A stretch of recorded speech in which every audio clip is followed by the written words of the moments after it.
Siamo giunti alla terza corsa, confronto riservato ai gentleman proprietari, sono 7 al via. Lo schieramento: 1 Costel di Pippo, 2 Carabiniere Pell, 3 Ciacciacciassi, 4 Chagall Glory, 5 Califfo Griff, 6 Citrosodina Oil, in seconda linea 7 Chocolate Sì. Pronostico che vede Costel di Pippo nettamente favorito, numero 1 dello schieramento. Macchina che accelera, partiti veloci Carabiniere Pell e all'esterno Chagall Glory. Carabiniere Pell conquista la testa, Chagall Glory all'esterno. Numero 5 cercherà probabilmente Califfo di accodarsi in seconda posizione con l'arrivo della curva, e così fa Chagall Glory davanti a Costel di Pippo, che rimane così in terza posizione avanti agli avversari. Numero 3 Ciacciaccia SI, rimasti praticamente in 4 dopo i primi 300 metri di gara, con una rottura e altri 2 che sono partiti davvero molto piano. Vediamo quindi Carabiniere Pell che sta per completare il quarto iniziale, lo fa in 30 netto.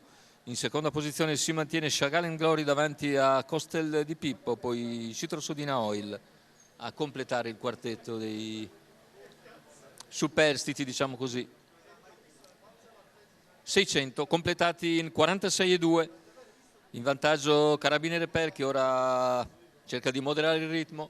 Esce allora all'esterno Costel di Pippo, Carabiniere Pell in vantaggio su Chagall Glory, poi Costel di Pippo che ha spostato, alla corda rimane Citrosodina Oil. Se ne vanno gli 800 in 1,1, cavalli a metà della penultima piegata, sempre condotti da Carabiniere Pell, che non si lascia avvicinare, non progredisce Costel di Pippo, e così dopo un chilometro in 1,15,9 in vantaggio Carabiniere Pell nei confronti di Chagall Glory.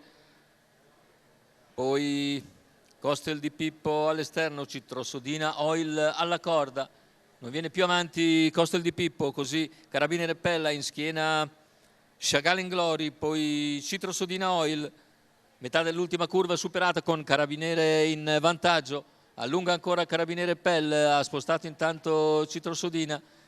Retta d'arrivo con Carabiniere Pell che si presenta con margine di vantaggio sui rivali, è un po' in calo però nelle battute conclusive, così a centropista ne approfitta Citrosodina Oil per passare e vincere nettamente su Carabiniere Pell, che è secondo davanti a Chagall Glory. 29,2 a chiudere, nonostante ciò vince davvero facile, no 38 scusate a chiudere, 1,15,6 il ragguaglio al chilometro. Era ferma infatti nelle battute conclusive Carabiniere Pell, ne ha approfittato Citrosodina Oil. Anche qui una quota davvero astronomica, 33,40 al totalizzatore, a 26 a quota fissa l'allieva di Andrea Orlandi della scuderia Federica Orlandi.